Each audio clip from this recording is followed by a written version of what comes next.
किसी भी काम में अगर आपको चोटी पे पहुंचना है तो आपके अंदर में एक्साइटमेंट होना चाहिए, जोश होना चाहिए, और ये इंटरव्यू जोश से भरपूर रहने वाला है।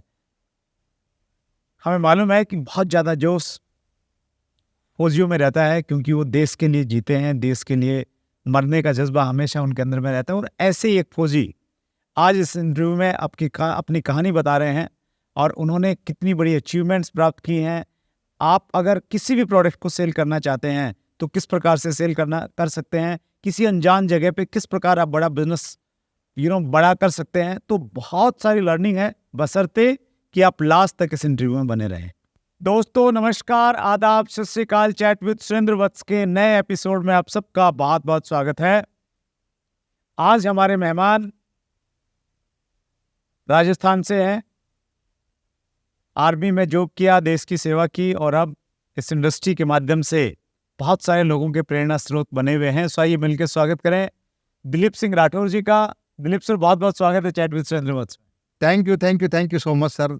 मैं बोलूँ सर, आपका शुक्रिया कि आपने मेरे से एक आम इंसान को एक आर्मी मैन को यहाँ पे आने का मौका दिया। Thank you so much sir. आप बहुत सारे लोगों की प्रेरणाएं हैं, बहुत बड़े बड़े झंडे गाड़ रहे हैं आप, बड़ी बड़ी गाड़ियाँ ले रहे हैं, और बड़े बड़े चर्चाएं हैं आपकी इंडस्ट्री में आजकल। सो बहुत व्यस्त रहते हैं, समय निकालने के लिए बहुत बहुत धन्यवाद Dilip sir. Thank you so much sir. और सबसे पहले धन्यवाद तो मैं आपको बोलूँगा कि मैं जब आपके इस स्टूडियो में आया सर तो इतना खुश हुआ ना सर। मैं ये सोच रहा था, मैं आधे घंटे से बैठा ऑफिस के अंदर, कि यार कोई इंसान किसी काम में इतना रम जाता है कि वो इंसान अपने घर को ही पूरा स्टूडियो बना देता है। तो आज आपने आपका घर नहीं से आपने स्टूडियो बनाया इसके अंदर, और कई करोड़ रुपये आपने खर्च किए। तो और वो भी आपने पूरी इंटायर डायरेक्ट सेलिंग के लिए, कि यार डायरेक्ट सेलिंग एक मंच पे आ जाए। तो सर ये जो काम आपने किया है ना, मतलब मेरे पास कोई शब्द नहीं है, निःशब्द काम है कि पूरी डायरेक्ट सेलिंग को आप एक मंच पे लेके आए। थैंक यू सो। और दिलीप सर, दूसरी बात सर, आज मेरे लिए बड़े गर्व की बात है क्योंकि मैं आज इस चेयर के ऊपर बैठा हूँ, क्योंकि मैं आपका बहुत बड़ा फैन भी हूँ और आपके सारे एपिसोड में देखता हूँ।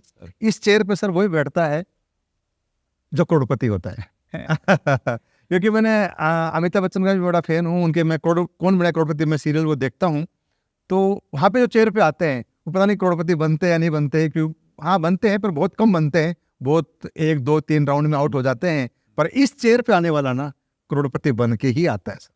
Thank you so much sir. एक हम और इच्छा है हमारी। हाँ जी सर। और हेम पांडे सर अक्सर ये चीज़ बोलते हैं, जो कंज्यूमर फेयर मिनिस्ट्री में सेक्रेटरी थे, जी तो कहते हैं कि आप कामयाब लोगों को तो लेके आते हैं, आप ऐसे लोगों को भी लेके आए जो डायरेक्ट सेलिंग में आए हाँ और बुरी तरह से नाकामयाब हो गए।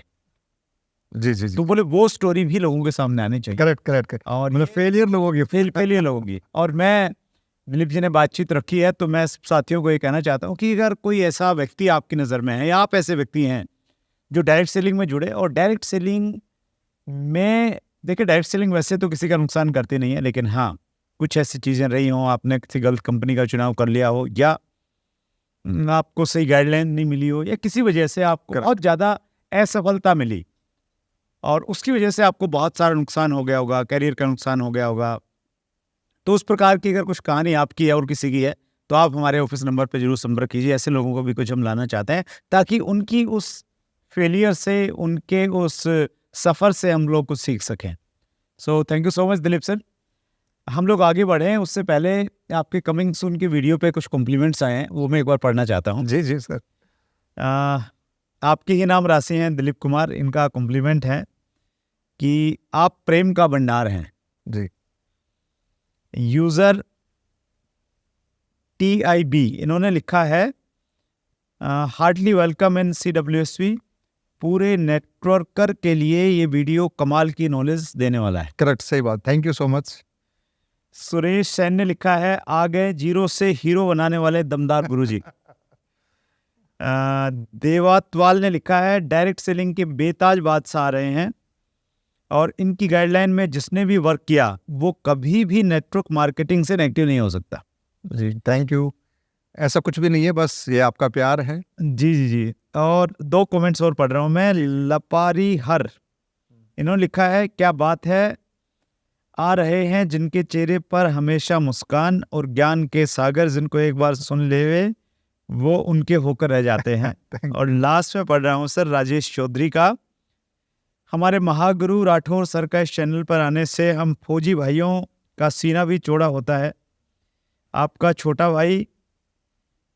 छोटा फौजी भाई पाकिस्तान एलओसी पर आपकी वीडियो का इंतजार कर रहा है। जय हिंद मेरे शेर। अब अभी पाकिस्तान एलओसी के ऊपर हूँ और मुझे भी आपका वो कमेंट्स जो है सर ने बताया वो पढ़ के मुझे याद आ गई। वो एलओसी मैं भी पुंछ के अंदर, अब वो जगह नहीं बताऊँगी क्योंकि वो थोड़ा सीक्रेट मामला है, पर पुंछ के अंदर एलओसी के ऊपर मैं लगभग सर 3 महीने तक कंटिन्यू रहा हूँ। सामने पाकिस्तानी बॉर्डर थी, वहाँ पे रहा हूँ और बड़ी मतलब रोंगटे खड़े हो जाते हैं जब मैं सोचता हूँ कि बड़ी खतरनाक भी है, पर यह है गर्व होता है कि यार देश के लिए उस टाइम खड़े रहते हैं। उस टाइम कुछ नहीं मालूम आगे क्या है, लाइफ रहेगी, मतलब एक सेकंड का विश्वास नहीं, कब सामने से गोली आए कब लग जाए मालूम नहीं है, पर इतना है कि बस देश है तो फिर हम है। क्या बात। तो मतलब वो जज्बा अगर देश के प्रति है तो फिर आप किसी चीज़ से भी टकरा जाते हैं। जी सर बिल्कुल। मतलब हम जब सर फौजी बनते हैं ना तो हमारे अंदर कूट कूट के देश के प्रति भावना भरी जाती है। जैसे आप बताओ, आपने सुना है कारगिल युद्ध हुआ तो अभी पाकिस्तान ऊपर था, टाइगर हिल के ऊपर, हम हिंदुस्तान वाले नीचे थे। फिर हम ऊपर वाले को आसान है, सब दिखाई दे रहा है ऊपर कैसे आ रहे हैं, उनको फायर कर सकते हैं, पत्थर डाल सकते हैं, कुछ भी कर सकते हैं, पर नीचे ऊपर होना बहुत बड़ी कठिनाई वाला काम था। पर एक ही बात सिखाई कि बेटा देश के लिए जीना है, देश के लिए मरना है, देश है तो हम है, तुम्हें चढ़ना है, बस कुछ नहीं करना। पीछे परिवार को भूल जाओ, माँ बाप को भूल जाओ, भाई बच्चों भूल जाओ, बस देश के लिए जीना है। तो उस टाइम आपको पता ही है सर, हम लोगों ने मतलब हमारे फौजी भाइयों ने सभी शामिल उसमें, हमने कारगिल फतेह करी थी और टाइगर हिल पे चढ़ गए थे, ऊपर चढ़ गए थे, वहाँ जाके पाकिस्तानियों को मारा था। तो वो दिन जब आप याद करते हैं तो रोंगटे खड़े हो जाते हैं। और मैं अपने बारे में बताऊँ सर कि मेरे दादाजी थे वो भी आर्मी में थे, मेरे पिताजी थे वो भी आर्मी में थे। अच्छा वाह। हाँ, और मैं गांव के माहौल में पढ़ा हूँ, मतलब मैं राजस्थान के नागौर डिस्ट्रिक्ट में छोटा सा के गांव है, वहाँ में पैदा हुआ जी। और गांव से भी मैं थोड़ा सा कट के, यानी कि हमारे बोलते हैं देसी भाषा में डाणे, यानी कुआं ट्यूबवेल, वहाँ पे मेरी पैदाइश हुई कच्चे मकान के अंदर। उस टाइम पक्का मकान था नहीं, फिर दादाजी रिटायरमेंट तो उन्होंने पक्का मकान बनाया। तो मैं बचपन में मालूम नहीं था, पर जब थोड़ा बड़ा हुआ दादा को देखा, फिर पिताजी को देखा, फिर एक अंदर जज्बा लगा कि यार मुझे भी आर्मी में जाना चाहिए। और ऊपर वाले को धन्यवाद बोलता हूँ, थैंक्स प्रभु कि मुझे देश सेवा करने का मौका दिया। और 16 साल की मैंने देश सेवा करी सर। और एक दिन फिर ऐसे ही आप जैसे कोई भाई मुझे मिले जिन्होंने मुझे एक डायरेक्ट सेलिंग का एक रास्ता दिखा दिया। अच्छा, फिर जॉब में थे तो उस टाइम मुझे नहीं मालूम डायरेक्ट सेलिंग क्या होता है, जिंदगी कैसे बदली होती है, बिजनेस क्या होता है, क्योंकि हम तो फौजी आदमी थे, समझ में आई नहीं। पर किसी ने मुझे एक बात समझे, मेरी बात क्लिक कर गई, बता दूं? जी प्लीज। उन्होंने मुझे बताई कि दिलीप जी, नौकरी करके कोई इंसान बड़ा नहीं बन सकता। बेशक आप एक आर्मी नौकरी करो, रिस्पेक्ट, आप देश के लिए जी रहे हो, देश के लिए कर रहे हो, पर बात एक नौकरी की करो कि नौकरी का इंसान कोई बड़ा नहीं बन सकता, पैसा नहीं कमा सकता, सक्सेस नहीं कर सकता, बड़ी लाइफ अच्छी जी नहीं सकता। तो आपको अलग काम करना चाहिए। मैं बोल सर अलग काम मैं कैसे कर सकता हूँ, तो आर्मी वाला हूँ। बोला वो बाद की बात है, बोला आप करना चाहते नहीं चाहते, बोले बताओ। मैं बोल सर मैं नहीं करना चाहता। अच्छा हाँ, मैंने बोला क्यों? बोला सर मेरे दादाजी आर्मी में रहे, पिताजी आर्मी में रहे, मेरी इच्छा आर्मी में ही है। बोले दिलीप जी एक बार बुरा मत मानना, एक बात बोलूं? मैं बोला बोलो सर। उन्होंने बोला एक बार पीछे मुड़ के, मेरे कहने पीछे मुड़ देखो, अपने दादा को देखो, अपने पिता को देखो, अपने आप को देखो। उस टाइम मेरी लगभग 12 साल की नौकरी आर्मी में हो चुकी थी। बोला 12 साल देखो अपने, कितने का आपके घर में नौकर चाकर है, कितनी लग्जरियां गाड़ियां हैं, कितने का आपकी लाइफ बड़ी अच्छी जी रही है। तो हकीकत पूछो सर, उस दिन मुझे रात को नींद नहीं आई और उस दिन मैंने अपने परिवार को सही मायने पीछे मुड़ के देखा। दादा को देखा, दादा ने मेरे 22 साल नौकरी करी, पिताजी ने मेरे 32 साल नौकरी करी, मैंने 12 साल उस टाइम मेरी हो चुकी थी। यार 3 पीढ़ियां हो गई मेरी जिंदगी में। केवल बाइक, मैं आपसे बड़ी बात नहीं करूंगा, मेरे घर के अंदर पहला स्कूटर लाने वाला भी मैं ही था। आर्मी लगने के बाद में मैं 2008 के अंदर एक अल्टो गाड़ी लेके आया, मेरे घर में ही लाया। 2011 के अंदर मैं डिजायर लेके आया, मैं ही लेके आया। फिर 2017 के अंदर फिर मैं क्रेटा लेके आया, वही मैं लेके आया। 18 के अंदर मर्सिडीज लेके आया, वही लेके आया। और 2022 के अंदर रेंज रोवर वोग लेके आया, वो भी मैं लेके आया सर। क्या बात। तो ये मैं नहीं कह रहा भाई मैंने कुछ किया है, पर हाँ ये है कि मुझे किसी इंसान ने पीछे मुड़ने के लिए मजबूर कर दिया। एक बार पीछे मुड़ के देख। उस दिन मुझे समझ में आ गया था कि तू नौकरी कर रहा है, देश सेवा कर रहा है, अच्छी बात है, तू पूरी नौकरी कर, पर नौकरी करने के बाद कुछ ऐसा अलग काम कर कि लाइफ चेंज हो। तो उस दिन मेरे दिमाग में एक बात बैठ गई थी कि नौकरी 16 साल है, देश के लिए आए हैं अपन, तो वो तो पूरी करेंगे, पर 16 साल कंप्लीट करके एक ही सोच लेके आया था, बड़ा काम करेंगे, बड़ा बिजनेस करेंगे। और फिर रिटायरमेंट हो गया, फिर ये रास्ते पे आ गया सर। तो जब रिटायरमेंट का डिसीजन लिया परिवार वाले मान गए थे? नहीं माने सर। मेरी वाइफ ही नहीं मानी, दूसरों क्या बोलूँ मैं। वाइफ ने बोल दिया तुम पागल हो गए हो, तुम नौकरी छोड़ रहे हो, नौकरी कैसे मिलती है, मेरे पापा ने शादी इसीलिए करी थी कि तुम आर्मी के अंदर हो और तुम नौकरी छोड़ रहे हो। मैं बोला डार्लिंग अपने आदमी विश्वास रख, अगर तूने मेरे साथ में मतलब उस टाइम 10-12 साल शादी हो गए थे, मैं नौकरी छोड़ रहा था उस टाइम, कि नौकरी होने के बाद में शादी हुई थी मेरी। मैं बोला मैं विश्वास कर, आज तक कोई गलत काम किया नहीं है, और बस मुझे ज़िंदगी तो 3 से 4 साल दे दे, भगवान ने चाहा ना तो कुछ ऐसा काम कर जाऊंगा जो आज तक हमारे खानदान किसी ने नहीं किया, और नहीं भी हुआ तो भूखे तो मरना दूंगा नहीं, गारंटी है। तो उसने बोला ठीक है कर लो। फिर मैं इस डायरेक्ट सेलिंग के अंदर आया। फिर सर यहाँ भी मेरी एक घटना ये घटी कि मैं रिटायरमेंट हो गया, मुझे 14-15 लाख मिले आर्मी से रिटायरमेंट होने। तो फिर मैं सब बिजनेस करूँ, पर मैं करूँ क्या, कोई मुझे व्यापार मिला नहीं ऐसा करने के लिए। दुकान खोलूँ तो कुछ समझ में नहीं आ रहा, किसी दुकान खोलूँ, कुछ करूँ क्या, 12 लाख में कोई काम हो ही नहीं रहा स्टार्टअप। फिर मैं परेशान हो गया सर। फिर मेरे पिताजी ने बोला बेटा तू मत चक्रों में पड़, तो कोई प्लॉट लेकर डाल दे ना, अपनी जॉब पकड़ ले। अच्छा सर मैं मजबूरी से बता रहा हूँ, मैंने 12 लाख का प्लॉट लिया जयपुर में। हालांकि आज तो उसे मकान बना नहीं, उस प्लॉट में मकान नहीं बना, और मैंने अपना दोबारा जॉब पकड़ लिया। और जॉब मैंने ऐसा पकड़ा था एक्स्ट्रा अर्निंग हो सके। यानी कि मैं प्रॉपर्टी वाले के यहाँ जॉब करने लग गया एज ए बॉडीगार्ड, और फिर वहाँ पे मुझे 1-2 प्लॉट बेचता था, उसकी एक्स्ट्रा इनकम होने लग गई, तो मुझे थोड़ा पैसा आने लग गया। फिर पेंशन भी आ रही है आर्मी की, इधर जॉब का पैसा सैलरी भी आ रही है, 1-2 प्लॉट पे तो कमीशन भी आ रहा है। पर मन से कहीं खुश नहीं था कि यार बड़ा काम हो जाएगा। पर बोलते हैं सर जहाँ चाह होती है वहाँ राह निकल तो जाता। मतलब आपने जॉब के टाइम पे कंपनी ज्वाइन की, फिर हाँ। वो कंपनी बीच में छोड़ दी, फिर उसके बाद में रिटायरमेंट के बाद दोबारा दूसरी कंपनी जो हाँ जी, एक्चुअली मैं आर्मी की नौकरी के दौरान सर मैं ये काम कर नहीं सकता था, क्योंकि आर्मी की थोड़ी सी मतलब प्रतिबंध होते हैं कि भाई आप आर्मी की देश के लिए काम करो। पर हाँ मेरी वाइफ पढ़ी लिखी है, उसने थोड़ा सा काम स्टार्टअप किया, तो मैं थोड़ा सपोर्ट करता जब छुट्टी मुझे मिलती थी। पर मेरे दिमाग में आ गया था कि यार काम तो यही करना है और बड़ा काम हो सकता है। फिर ऐसा हुआ सर, फिर मुझे ये 2014 में कंपनी मिली डायरेक्ट सेलिंग के अंदर काम करने के लिए जी। तो मैं पहले कंपनी फेल हो चुका था, फिर दूसरी कंपनी फेल हो गई। जब आप बात कर रहे थे स्टार्टिंग में कि मुझे फेलियर लोग भी चाहिए, तो सर सबसे बड़ा फेलियर मैं ही हूँ। नहीं आप तो आज आपकी अब हो गया, बहुत मतलब मैं टूट चुका था सर जी, मतलब फेल हो चुका था। घर वाले नाराज हो गए, हमने पहले बोला था कि मत कर ये काम, तो नौकरी भी छोड़ दी, इस कंपनी में तो पास नहीं हुआ। पर मैं बस भगवान से प्रार्थना करता था कि मुझे कोई सही रास्ता सही डायरेक्शन मिल जाए। फिर हुआ यूँ कि मुझे काम करने का मौका मिला, और फिर जो मेरे गुरु थे बोला बेटा फुल टाइम काम कर, 24 घंटे काम कर, बड़ा काम बड़ी जल्दी अर्निंग करेगा। तो मैंने वाइफ को बोला कि यार मैं नौकरी छोड़ के लग जाऊँ। बोला पागल हो, तुमने पहले आर्मी छोड़ दिया, ये प्राइवेट मिली अच्छी वाली, ये भी तुम छोड़ रहे हो। बोले नहीं छोड़ना। मैंने अपने गुरु को बोला गुरु जी यार वाइफ नहीं मान रही। तो उन्होंने बोला कि बेटा एक काम कर, मेरी बात माने बोलो। बोला तू नौकरी छोड़ दे। वाइफ बोलते मैं नहीं छोड़ी। और फिर वो तू जाके अपना नौकरी के घर से बाहर निकल। अच्छा हाँ नौकरी से बाहर निकल। मैं बोला गुरु जी सही आइडिया दिया आपने। मैंने वाइफ को बोला कि कोई बात नहीं पार्ट टाइम कर लूँ। बोला पार्ट टाइम कर लो। वाइफ ने हाँ मेरा साथ दिया कि पार्ट टाइम काम कर लो। फिर वाई यूँ सर कि मैं सुबह 9 बजे अपनी बॉडीगार्ड यानी कि अपनी जो नौकरी थी वहाँ की वो ड्रेस पे निकलता था। घर से 4 किलोमीटर दूर एक छोटा सा ऑफिस लिया रेंट के ऊपर, 3,000 रुपये रेंट था। 2014 की बात है जी। फिर वो बेसमेंट में मैंने अपनी ड्रेस खोलता था, वही कोट पैंट पहनता था। फिर मेरे हंक बाइक थी, हंक बाइक लेके पूरे दिन भर मार्केट में काम करता था। और जैसे ही ड्यूटी का टाइम होता ऑफ होने का 5 बजे का, वाइफ फोन करता था, वाइफ को बोलता था डार्लिंग अब फ्री हो गया हूँ, अब बिजनेस कर रहा हूँ, तो हाँ अब करो कोई दिक्कत नहीं। फिर मैं 10-11 बजे 12 बजे घर पहुँचता था। तो ये स्टार्टिंग स्ट्रगल थी। फिर 6 महीने मुझे एक बड़ा इनकम आई। तो मैंने वाइफ बोला कि देख ये इनकम आई है। बोला पार्ट टाइम इतनी इनकम है? हाँ पार्ट टाइम इनकम इतनी है। बोला अब बता छोड़ दूँ नौकरी? तो वाइफ ने बोला इनकम देख के कभी इनकम देख रही, कभी मेरा मुंह देख रही, कभी इनकम देख रही, कभी मेरा मुंह देख रही। फिर बोलती है छोड़ दो। फिर बड़े प्यार से बोला नौकरी तो मैं पहले छोड़ चुका था, तब income I. That's great, wonderful.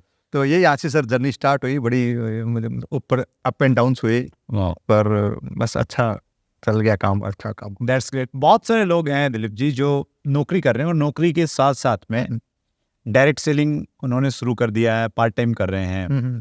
तो ऐसे साथियों को आप क्या संदेश देना चाहेंगे? सर उनके लिए मैं संदेश ये देना चाहूँगा कि अगर आप पार्ट टाइम काम कर रहे हो कोई दिक्कत नहीं, पार्ट टाइम काम करो, पर जो भी पार्ट टाइम आपको समय मिल रहा है ना उसका मतलब 1 मिनट भी खराब मत करो। खासकर आप टीवी में, फालतू कामों में या कोई गेम खेल के, वो जितना भी समय मिल रहा है ना, उसको आप पूरा 100% पार्ट टाइम कर रहे हो, पार्ट टाइम का पूरा 100% वहाँ पे दो धंधे में। अगर से बोलो मैं गवर्नमेंट टीचर हूँ, 8 घंटे स्कूल पढ़ा रहा हूँ, 8 घंटे 4 बजे शाम को फ्री हो गया, 4 से जितना रात को लास्ट नाइट तक 11-12 बजे जितना पूरा पूरा यहाँ पे झोंक दो। मैं लिख कर दे सकता हूँ, बंदा सब 3 साल पार्ट टाइम काम कर लेना, कितनी बड़ी नौकरी हो, कितनी बड़ी जॉब की उसकी जो सैलरी हो, उससे क्रॉस कर जाएगा और फिर फुल टाइम आ जाएगा आपको। That's wonderful sir. बहुत सारे प्रश्न है, कुछ प्रश्न लेता हूँ। जी सर, जी सर। भाविक परमर का प्रश्न है, प्रोस्पेक्ट के पास से पेमेंट कैसे निकालें? अगर उसको प्रोडक्ट सेल करना है तो कैसे निकलवाएं? भाविक जी बोल रहे हैं कि पेमेंट कैसे निकालें। देखो सर, मैं बोलता हूँ डायरेक्ट सेलिंग के अंदर पेमेंट निकालना बहुत आसान है, क्योंकि यहाँ पे बड़ी अमाउंट नहीं है। एवरेज मान लें अलग अलग कंपनियों की तो लगभग 15 से 25 हज़ार के बीच की एक एवरेज होती है एक प्रोस्पेक्ट से पेमेंट लेने की। और मैं ये मानता हूँ सर, जिसके हाथ में मोबाइल है ना, उसके पास 15, 20, 25 हज़ार रुपये आराम से है, देने में कोई दिक्कत नहीं है। दिक्कत एक है, या तो हम उसको समझा नहीं रहे ढंग से, हमारे जो प्लान है कंपनी उसमें कमजोर है हम समझाने में, कन्विंस करने में, या उसका जो माइंड में सवाल है उसको हम संतुष्ट के जवाब नहीं दे पा रहे, और या फिर उसको हम विश्वास नहीं दिला पा रहे। बस 3 ही चीज़ें, समझा नहीं पाए, उसके सवाल का जवाब नहीं दे पाए, या उसको बिलीव दे नहीं पाए। तो मैं ये कहता हूँ सर, पेमेंट बहुत आसान है। आप सोचो जो लोग करोड़ रुपए प्रॉपर्टी खरीदते हैं, लोग करोड़ रुपये प्रॉपर्टी खरीदते हैं ना, बड़े बड़े लग्जरी गाड़ियाँ लेते हैं, मैंने मर्सिडीज ली, मैंने रेंज रोवर वो ली, कई करोड़ गाड़ी आती है, तो मैंने करोड़ रुपये डाल दिए गाड़ी में, क्योंकि मेरा माइंड सेट कर दिया भाई इससे बड़ी गाड़ी कोई है ही नहीं मार्केट के अंदर। तो इसी तरीके से पेमेंट कोई दिक्कत नहीं है, पेमेंट दिक्कत है कि बिलीव की। तो उसके बाद मैं एक बात बोलूँगा कि आप जिस भी कंपनी में आप काम करते हो, बढ़िया से बढ़िया प्लान, मतलब प्लान का बोलते हो डमरू, आपका डमरू ऐसा बजना चाहिए ना, ऐसा टिड़ी टिड़ी टिड़ी, अगले बंदे को मतलब बंदा मना भी करे ना कि भाई मुझे ये काम नहीं करना, उसकी वाइफ किचन में छोड़ कर चाहिए, बोले यही काम कर भाई साहब, बता रहे बढ़िया काम यही है दुनिया का। और दूसरी बात, एक बिलीव की थी, विश्वास की थी, विश्वास दिलाओ उसको। एक ही बात बोलो, जैसे बोलो मैं शर्मा जी को प्लान दिखा रहा हूँ फॉर एग्जाम्पल जी, तो शर्मा जी ने पूरा प्लान दिखाया, पूरा सवाल का जवाब भी दिया, लास्ट में आनाकानी कर रहे हैं, तो एक बिलीव दिलाओ, ओए शर्मा जी काहे चिंता करते हो, मैं हो ना, लगाइए पैसे, आप काहे टेंशन लेते हो, बस वो लगा देगा पैसे। बोले बिलीव दे दो ठोक के, बोले मैं बैठा हूँ सर आपके साथ, क्या चिंता कर रहे हो। हमने सर आज जो इतना बड़ा नेटवर्क खड़ा किया है, मैंने जब मेरे लीडर से जब मैं काम करता हूँ, मैंने एक ही, जब आए थे वो जीरो थे मेरी तरह, मैंने एक ही बात बोली, सर फौजी आदमी हूँ, कभी धोखा दूंगा नहीं, रात बोलो रात, दिन बोलो दिन, आग लगा देंगे मार्केट के अंदर, बस साथ दो, मेरा साथ मांगने आए। और दूसरा, आप ऐसे काम, हम पैसे लेते हैं साथ में प्रोडक्ट देते हैं सर। हाँ, तो उसमें ऐसा कुछ है नहीं कि भाई उसको बहुत ज्यादा नुकसान हो जाएगा, तो कॉन्फिडेंस के साथ तो है ही नहीं सर, नुकसान का तो चक्कर ही नहीं है। और डायरेक्ट उसमें नहीं है, जिसमें डायरेक्ट में जो लीगल है, जैसे प्रोडक्ट है, तो वो जोड़ा छाप तो कुछ कर नहीं सकते उनका, तो नहीं उनकी तो बात ही नहीं कर रहे, बात ही नहीं कर रहे। जी, हाँ, दैट्स ग्रेट सर। मतलब कॉन्फिडेंस होना चाहिए, कॉन्फिडेंस। और एक कोटेशन भी है Dilip sir, what is selling? Selling is transfer of enthusiasm, कि आपके अंदर उत्साह, जोश है, उसको आप सामने वाले में ट्रांसफर करने में कामयाब हो गए, करेक्ट, तो आप सेल कर पाए। हाँ बिल्कुल। वो नहीं कर पाए तो फिर आप सर अभी तो काफ़ी मतलब इस इंडस्ट्री में सिखाया है गुरु लोगों ने, और काफ़ी कुछ धक्के खा के सीखे हैं। तो एक बात मैंने सीखी है इस इंडस्ट्री से कि अपनापन होता है, रिलेशनशिप, वो मतलब सबसे बड़ा पावरफुल बन जाती है।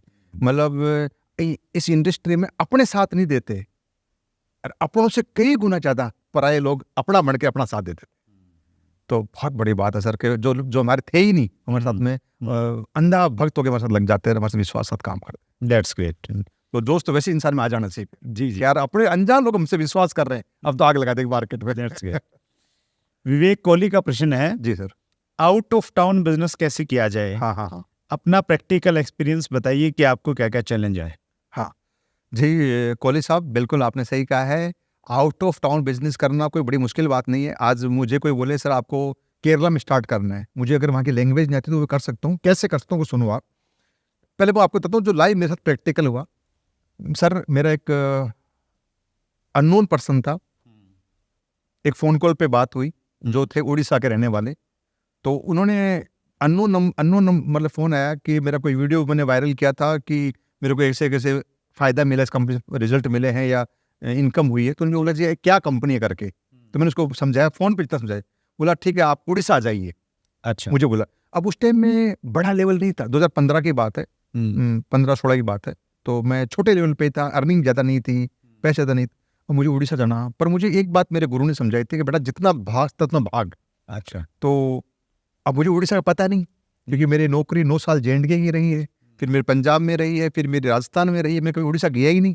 मैंने उसको बोला उड़ीसा आना कैसे? बोला उड़ीसा आना है, पहले आपको आना है हावड़ा, फिर हावड़ा से आपको एक ट्रेन चेंज करनी पड़ेगी, वहाँ से आना है उड़ीसा में जगह है बड़बिल नाम से, बोला वहाँ पे आना है। मैं उसे फ़ोन फान में अपना ट्रेन वेन सामान पहुँचा, ट्रेन पकड़ के और कैश करके मैं बड़बिल पहुँचा। अब बड़बिल पहुँचा तो सर एक जो कहावत बनाई गई है ना कि जो हीरा मिलता है वो कोयले खदान में मिलता है जी। तो अभी तो हमने सुना कि कोयले खदान होती है। जब मैं बड़बिल पहुँचा तो मैंने देखा कि लोहे की खदानें हैं। अच्छा, खदाने में। हाँ, लोहे की खदान है। अब बड़बिल स्टेशन देखो, वहाँ पे न कोई चाय की दुकान, अच्छा, न कोई खाने की दुकान, छोटा स्टेशन। छोटा स्टेशन, और वहाँ पे वो चल रहे ट्रक डंपर जो मतलब लोहा निकालते, कच्चा लोहा उसको ले लेके चलते हैं। रोडे है नहीं है तो पूरी मिट्टी उड़ रही है। तो मैंने बंदे को फ़ोन किया, बोला भाई मैं पहुँच गया हूँ, आप कहाँ पे हो? बोला सर आप 10 मिनट रुको, मैं आया। अब उसको करते करते 1 घंटा हो गया, चलो वो कैसे भी आया। फिर हम उसकी बाइक पे बैठ गए। तो वहाँ से हम मतलब जाना था, हमें 10 किलोमीटर जाना था स्टेशन से उसके घर तक, मान लो आप 10 किलोमीटर पार्किंग लगे सर 2.5 घंटे। अच्छा, हाँ, रोड खराब, रोड वो डंपर चल रहे हैं, जाम लगे हुए हैं, बाइक भी निकल नहीं रही है ऐसी जगह पे।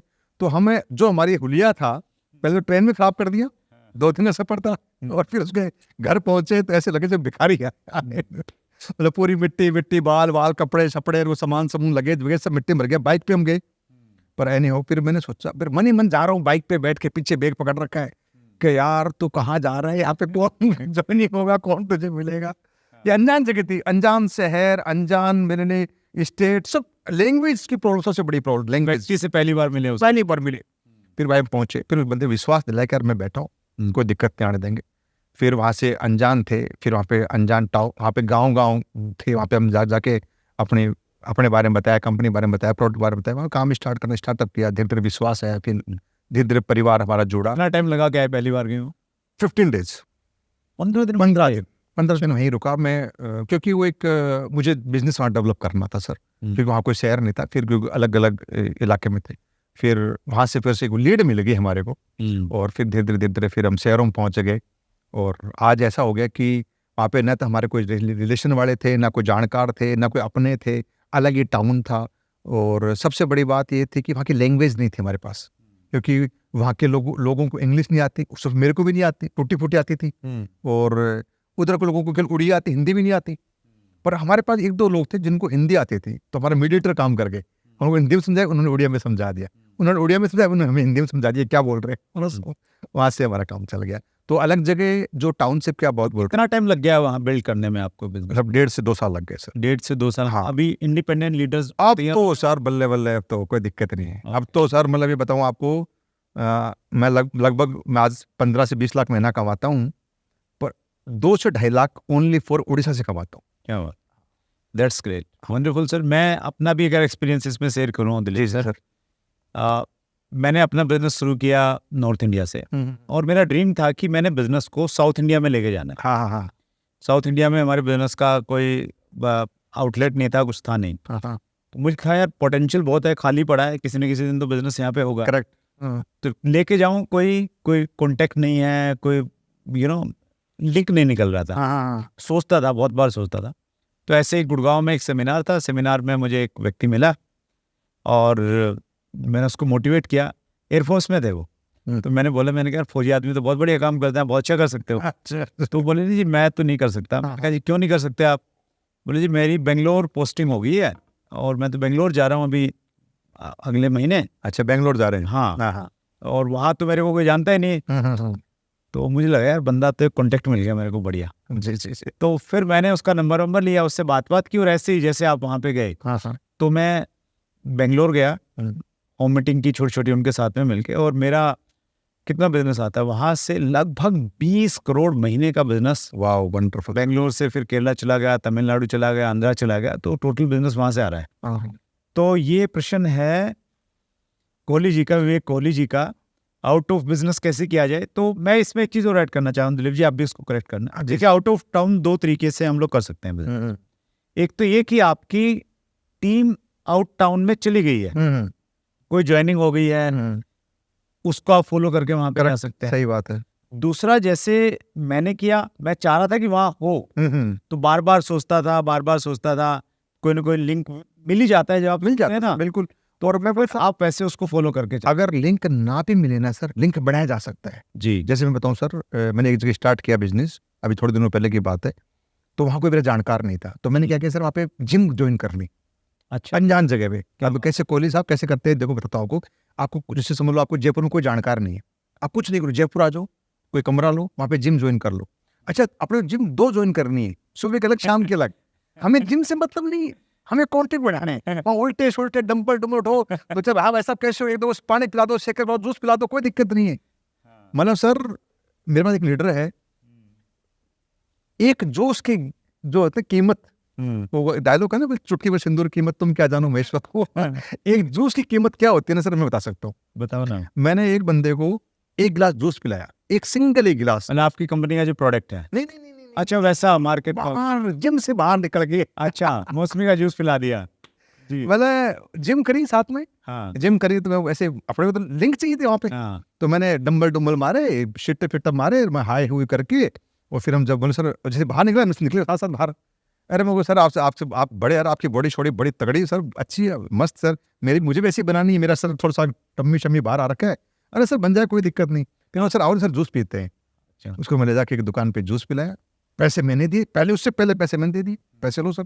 अब जिस बंदे सर पैसे खर्च किए ना 20 रुपए का, वो आपसे 20 मिनट तो बात करेगा, बस 20 मिनट चाहिए थे मेरे को। 20 मिनट में तो गोल गाल के समझा के चलो सर जी, अब अपना काम स्टार्ट करते हैं। ज्वाइन करवा दिया। ज्वाइन करा दिया सर, शाम में बेटे, उस टाइम ज्वाइन नहीं कराया, उस टाइम टाइम लिया मैंने, अच्छा ठीक, दोस्ती दोस्ती कर ली, दोस्ती बनाई। रिलेशनशिप बन गया। मैं सर एक फौजी आदमी, ये वो डिंग डंग करके, और शाम को मिलते हैं करके, जूस पिया, बंदे को पैसे दिए तो टाइम तो दे गए। तो बस शाम को टाइम दिया, मैंने जाके समझाया सर, अभी सर पहले बंदे आप ही हो जिसके साथ मुझे बड़ा काम करना है, अपोजिट के खो मत देना। एक आर्मी पर्सन को गलत काम करूंगा नहीं, ईमानदारी वाला काम है, करेंगे मिलके। बस वहां से उसने हाथ मिलाया, वहां से किया। पर हाँ एक बात बताऊं सर, उस बंदे ने बड़ा काम नहीं किया। अच्छा, उस बंदे ने बड़ा काम नहीं किया, थोड़ी देर बाद वो छोड़ दिया काम को, पर उसने मुझे ऐसे कुछ लिंक दे दिए, इनसे बड़ा काम हो गया। तो सर लिंक तो बन जाते हैं, टीम भी बन जाती है, बनाने वाला चाहिए। दैट्स ग्रेट दिलीप जी, आपका अंदाज़े बयां बहुत शानदार है, और जिस पैशन के साथ में आपने बातचीत की उससे झलकता है कितने मज़े के साथ में, कितने कॉन्फिडेंस के साथ में आप लोगों से मिलते होंगे बाद में। Sir thank you so much. और मैं ये कहूँगा सर, ये एक कला है, ये आर्ट है। जैसे मैं मतलब अमिताभ बच्चन से भी सीखता हूँ, शाहरुख खान से भी सीखता हूँ, मैं सलमान खान से भी सीखता हूँ। यार वो लोग भी तो एक्टिंग करते हैं, वो मतलब करोड़पति होने बाद में मतलब गोली खा के मतलब ऐसे लेट जाते हैं, तड़फड़ाहट करते हैं, कोई पट्टी बांध लेता है, जैसे आमिर खान रेडियो पकड़ लेता है। हाँ। वो भी अपने अपने उस काम के लिए करते हैं। तो हमारा काम सेलिंग का है, बेचने का काम है। तो बेचने की भी कुछ कलाएं होती हैं, इंसान को वो डालनी चाहिए लाइफ के अंदर, क्योंकि बेचना तो पड़ेगा, बड़ा बनना है। तो क्यों आज आप देखो सर, चाइना कहाँ से कहाँ पहुंच गया, सिर्फ बेच के। तो पर हिंदुस्तान कम थोड़ी है, फिर हिंदुस्तान पहुंच सकते हैं। तो मेरा एक सपना, ऐसा ड्रीम है कि मैं गुजारिश करूंगा सभी जितने भी मेरे डायरेक्ट सेलिंग लोग जुड़े हुए हैं या जो बिजनेस जुड़े हुए हैं, कि यार काम ऐसा करो ना कि हिंदुस्तान से जब बाहर कदम रखे अपन घूमने के लिए, तो जिस भी होटल में जाएं, जिस भी रेस्टोरेंट में जाएं, वहाँ कुछ आइटम ऐसा रखा हो जहाँ पे लिखा हो मेड इन इंडिया। क्या बात। तो उस दिन मतलब मजा आ जाएगा। अब देश प्रेम का जज्बा बिल्कुल बरकरार है बरकरार जी के अंदर में सर। मतलब ये सपना है कि अभी हम जाते हैं ना बाहर, तो made in China, made in Australia या यूएसए, जो भी लिखा होता है, विदेशों नाम लिखे होते हैं, पर मैं देखता हूँ यार कब मिलेगा मेड इन इंडिया लिखा हो बाहर। तो वो एक ड्रीम है सर कि मेड इन इंडिया लिखा मिले बाहर। नहीं, हमारी इंडस्ट्री बहुत बड़ी इंडस्ट्री है सर, और हमारे देश से बहुत सारी कंपनियां विदेशों में जाना भी शुरू कर दी। हाँ बिल्कुल सर, विदेशों में नेटवर्क बनाना स्टार्ट कर दिए हैं, तो वो सपने की शुरुआत तो हो गई कहीं ना कहीं। सर इसी साथ मैं एक बात और बोलूँगा कि डायरेक्ट सेलिंग जो है ना, अब फॉरेन में जाने लग गई, कोई दिक्कत नहीं है, सब कुछ बढ़िया है। अब तो सबसे बड़ी बात है कि आप जैसे महान इंसान हैं जिन्होंने डायरेक्ट सेलिंग को लीगल करने के लिए अपने पूरी जान झोंक दी, पूरा मतलब समय दिया है, यहाँ पे लीगल बनाया है, सब कुछ किया है। तो अब तो लीगल हो चुका है, कोई दिक्कत वाली बात ही नहीं है, सब टेंशन फ्री होकर काम करना है। बस हमें अब तो बस एक अपने अंदर एक जोश डालना है कि मैं अपने घर का मन ही बन सकता हूँ। क्या बात। अपने घर का। Dilip ji thank you so much sir. आपका जोश देख के मजा आ गया। व्यूअर्स को निश्चित रूप से बहुत एंजॉय किया होगा ये इंटरव्यू, मैंने बहुत अच्छा लगा। सो मिलते रहेंगे दिलीप सर इसी प्रकार से, इसी उत्साह को फैलाते रहिए, देश प्रेम को आगे बढ़ाते रहिए और उम्मीद करते हैं कि हर देश में मेड इन इंडिया प्रोडक्ट होंगे। सो दिल की गहराई से बहुत बहुत धन्यवाद। Thank you so much sir, धन्यवाद आपका, शुक्रिया सर। Thank you. सो ये थे दिलीप सिंह राठौर, राजस्थान से हमारे बीच में आए। जिस प्रकार से देश की सेवा की, उसी प्रकार से अब डायरेक्ट सेलिंग के माध्यम से बहुत सारे लोगों की सेवा कर रहे हैं, उनके अंदर जोश भर रहे हैं, उनको सपने दिखा रहे हैं, उनको पूरे कर रहे हैं। अगले मंगलवार को रात्रि 8 बजे फिर एक बड़ी शख्सियत से मुलाकात होगी। अपना ख्याल रखिएगा। बहुत बहुत धन्यवाद।